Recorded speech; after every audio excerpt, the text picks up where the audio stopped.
India versus Pakistan आज होने जा रहा है सबसे ओवर हाइप्ड मुकाबला। यस, प्रेशर वाली गेम जो है, सबसे बड़ा मुकाबला जो है, कौन बेहतर टीम, कौन जीतेगा, ये तो आज के दिन या ओवरऑल हफ्ते से ही चल रहा है। But most over hyped tournament में मोस्ट ओवर हाइप्ड जो है टीम्स ये दो हैं। क्यों? क्योंकि दोनों का अगर जो है मुकाबला देखा जाए नज़दीकी तौर पर भी नहीं है, करंट फॉर्म में नहीं है, प्लेयर टू प्लेयर जो है मैच कर लो उसमें भी नहीं है। आई मीन पूरी टीम का मुकाबला कुछ एक आधे प्लेयर से कंपैरिजन कर लो ना, तो स्टैट्स में शायद वो भी जो है एक इंडिविजुअल प्लेयर जो है वो जीत जाएगा। अब जो है इंडिया और पाकिस्तान में से कौन जीतेगा, कोई शक नहीं है कि इंडिया ने ही जीतना है। Not because I am Indian इसलिए, बट प्रेजेंट फॉर्म से लेकर जो है, कैलिबर से लेकर, अगर किसी भी टीम का इंक्लूडिंग पाकिस्तान जीतने का कभी चांस रहता है, वो T20 में रहता है, क्योंकि वो एक तुक्का क्रिकेट होता है और वो 20 ओवरों में या तेरी या मेरी वाला कहानी जो है वो हो जाती है। ना दिमाग लगाना है, ना स्किल है, ना कुछ, उसमें बस जो है बल्लेबाज होना चाहिए जिसे एकदम जो है थापी स्टाइल जो है कूटना आता हो, गेंदबाज होना चाहिए जिसे बचना आता हो, और फील्डिंग आपको अच्छी करनी होती है। और जिस दिन जिसके लप्पे लग जाएं वो जीत जाएगा। ओडीआई में आपके लप्पे लग जाएं फिर भी आप जो है इस तरह नहीं जीत सकते कि भाई कुछ भी कर लो। और सिमिलर ओडीआई में 4 ओवर जो है बचकर आपका कुछ नहीं होता। नहीं तो 4 ओवर बचने में सबसे बढ़िया एग्जांपल है ना, वो पाकिस्तान के जो है ये शाहीन अफरीदी की है। उसे बचना आता है, शायद 50 ओवर में भी जो है 4-5 ओवर जो है वो बच निकलता है, या मे भी अच्छी बॉल ही डाल लेता हो। पर जब 10 ओवर कंप्लीट करने की बारी आती है या कंप्लीट होते हैं तो बॉलिंग फिगर जो है तहस महस हुई पड़ी होती है। ये वो फर्क है एक अच्छे बॉलर में, एक कमज़ोर बॉलर में, और एक स्किलफुल और एक स्पेशल बॉलर में, या एक स्पीयर हेड बॉलर में। और वो बॉलिंग का फैक्टर जो है वो कहीं ना कहीं बिल्कुल जो है हमें दिखाता है कि आपका bowling attack, so called bowling attack जैसे पाकिस्तान का कहा जाता है, कि बड़ा स्ट्रॉन्ग है जी।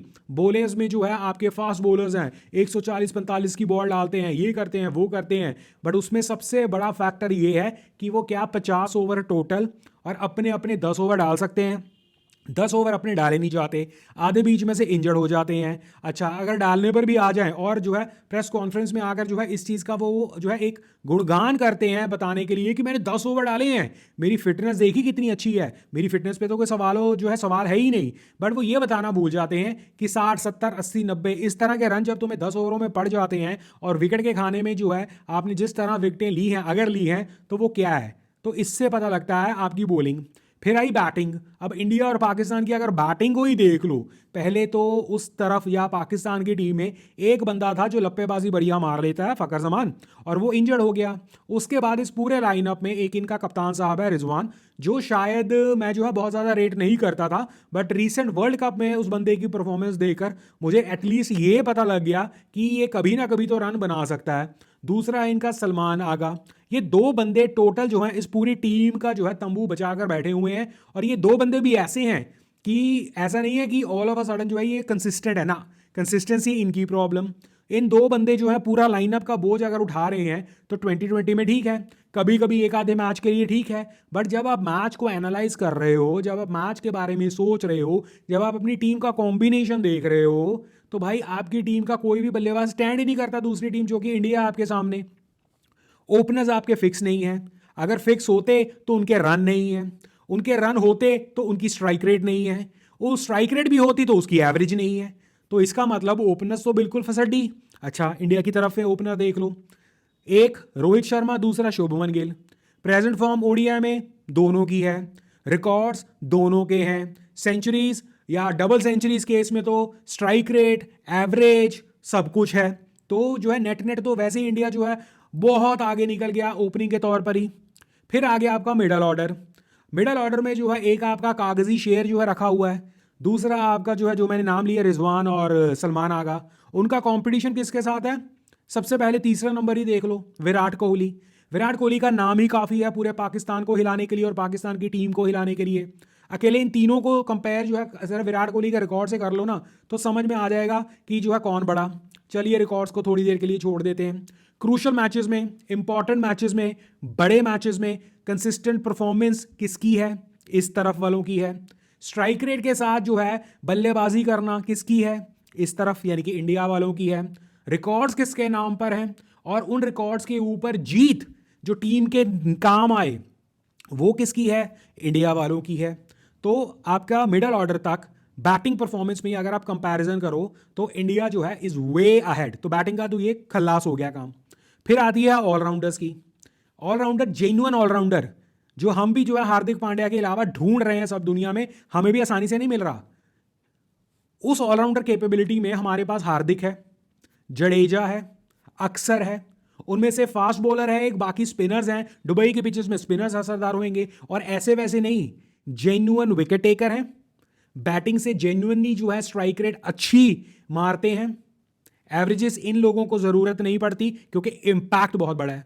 पाकिस्तान की तरफ से कोई भी नहीं है ऐसा जो इंपैक्ट भी करता हो, जो बॉलिंग में भी तगड़ा इंपैक्ट करता हो, जो बैटिंग में अच्छा इंपैक्ट करता हो, या वो ऑलराउंडर हो। पाकिस्तान की तरफ से है ही नहीं कोई।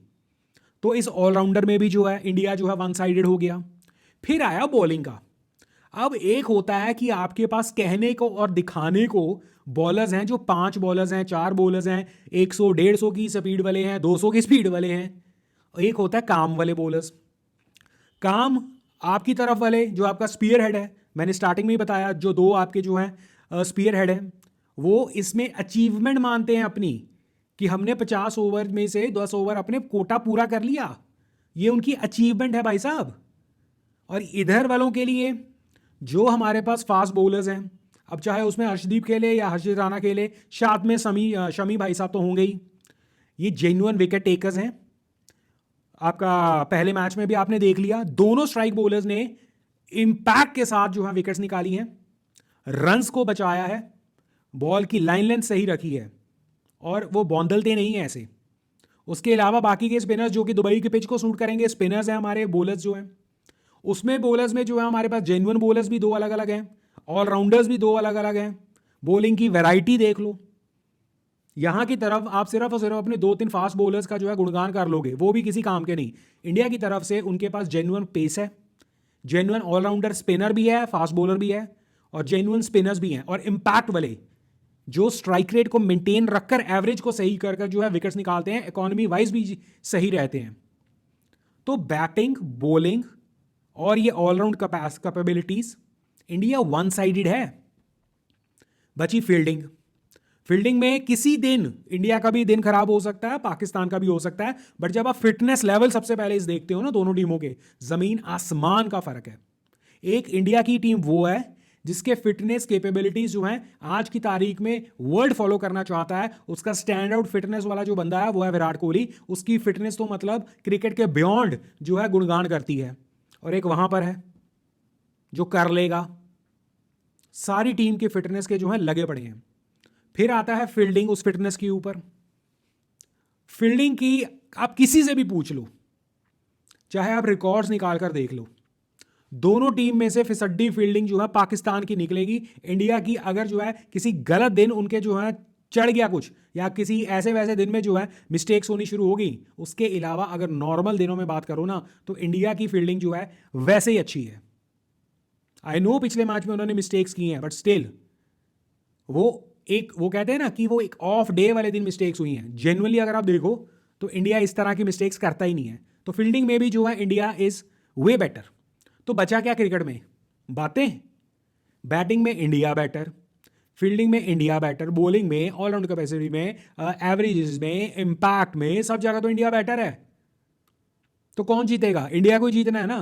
तो ये महामुकाबला, दोनों टीम ये वो। और एक चीज मैं क्लियरली बोल दूं, इंडिया वर्सेस पाकिस्तान की गेम्स में प्रेशर ओवर हाइप्ड वो इसलिए नहीं होता है कि दोनों क्रिकेट बहुत अच्छा खेलती हैं, या इन दोनों के बीच में क्रिकेट बहुत अच्छा होता है। जब क्रिकेट के बारे में बात आए, आज की तारीख में न्यूजीलैंड बहुत बढ़िया खेल रही है, साउथ अफ्रीका डिसेंट खेल रही है, ऑस्ट्रेलिया और इंडिया की जो फाइट है वो बहुत बहुत बढ़िया रहती है। वो असली जो है फाइटिंग्स जो है क्रिकेट की जो भाषा में आप कहो, वहाँ पर असली मुकाबला है। इंडिया और पाकिस्तान ओवर हाइप्ड सिर्फ अपने पॉलिटिकल रीजंस की वजह से है, और वो पॉलिटिकल रीजंस आप बांग्लादेश के साथ भी जो आने वाले वक्त में जो है देख लोगे। क्योंकि अगर सिर्फ बॉर्डर पर टेंशन की वजह से या पॉलिटिकल सिस्टम में टेंशन की वजह से ये क्राइटेरिया है कि आपकी जो है बड़ी तकड़ी जो है दोनों टीमें आपस में मुकाबला करती हैं, तो वो इसलिए जो है इन दोनों की जो है बड़ी टक्कर के बारे में बात की जाती है। क्रिकेटिंग लॉजिक के हिसाब से 10 में से 10 बार इंडिया जो है जीतेगा, जीतना चाहिए।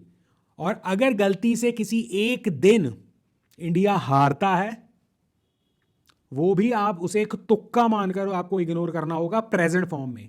मैं जानता हूं सन 2000 से पहले, या जब आपके लेजेंड्स वसीम अकरम से लेकर इमरान खान से लेकर वकार यूनिस से लेकर इंजमाम उल हक ये वो सभी जब खेलते थे, या उससे पहले जावेद मियादाद वाले टाइम पर, तब टीम बहुत स्ट्रांग होती थी पाकिस्तान की। इंजमाम उल हक तक जो है टीम पाकिस्तान एक कंपटीशन देती थी। बट उसके बाद पिछले ये 15-20 सालों से लगभग पाकिस्तान का कोई कंपैरिजन नहीं है इंडिया के साथ, क्योंकि इंडिया बहुत आगे निकल चुकी है। तो ये ओवर हाइप्ड महामुकाबला सिर्फ व्यूज के लिए, मीडिया की टॉक्स के लिए बहुत अच्छा है, ग्राउंड रियलिटी कुछ और है। और T20 को जीतना एक तुक्के वाली गेम होती है दोनों तरफ से, चाहे कोई भी जीते। उसमें कोई भी जो है ऐसा नहीं है स्टैंड आउट प्लेयर या स्टैंड आउट टीम। वो हमने वर्ल्ड कप में भी रिसेंटली देख लिया, जब अमेरिका वालों ने ही जो है पाकिस्तान को उड़ा दिया था। वो एक तुक्का गेम है। वनडे स्किल मांगती है, वनडे प्रेशर मांगती है, वनडे जो है टैलेंट मांगती है, वनडे पेशेंस मांगती है, वनडे जो है एक पूरा जो है स्ट्रेटजी मांगती है। और उसके लिए दिमाग होना चाहिए, परफॉर्मेंस होनी चाहिए, टैलेंट होना चाहिए, जेन्युइन, कागज वाला नहीं। तो बाकी जो है इंडिया पाकिस्तान का मैच देखते हैं। प्रिडिक्शंस जो है वो क्लियर है, कौन जीतेगा, हु विल विन। इंडिया जीतेगा, जीतना भी चाहिए। और अगर इंडिया हार जाता है तो it will be a shocker, it will be a shocker, जो कि आप ये समझ लो शायद 100 में से एक बार हो जाए, शायद। बट इस मैच में, करंट फॉर्म में, करंट ग्राउंड्स में, दुबई वाले में, करंट सिचुएशन में इंडिया का हारना ना बनता है, ना वो इंडिया हारेगा। और ये ओवर हाइप्ड मैच, मुबारक हो सबको। बाकी मैच के बाद मिलते हैं। बाकी आप अपनी राय मुझे कमेंट सेक्शन में बता सकते हो। कुछ लोगों को मिर्ची लगेगी, बुरा लगेगा, बट सच तो सच होता है। बाकी हम यहाँ पर एज अ क्रिकेट फैन बातें करते हैं। और यहाँ पर जो ये इतना कुछ मैंने बोला ना, अगर आप क्रिकेट फैन की तरह भी सोचो ना, वो भी सही था। अगर आप सिर्फ इंडियन की तरह सोचो तो मे बी आप कह दो कि इंडिया से है इसलिए इंडिया की तारीफ कर दी। नहीं, क्रिकेट फैन की तरह सोचो। और आप लोगों से रिक्वेस्ट है, चैनल को सब्सक्राइब कर दो, वीडियो को लाइक कर दो, कमेंट सेक्शन में अपनी राय ज़रूर देना।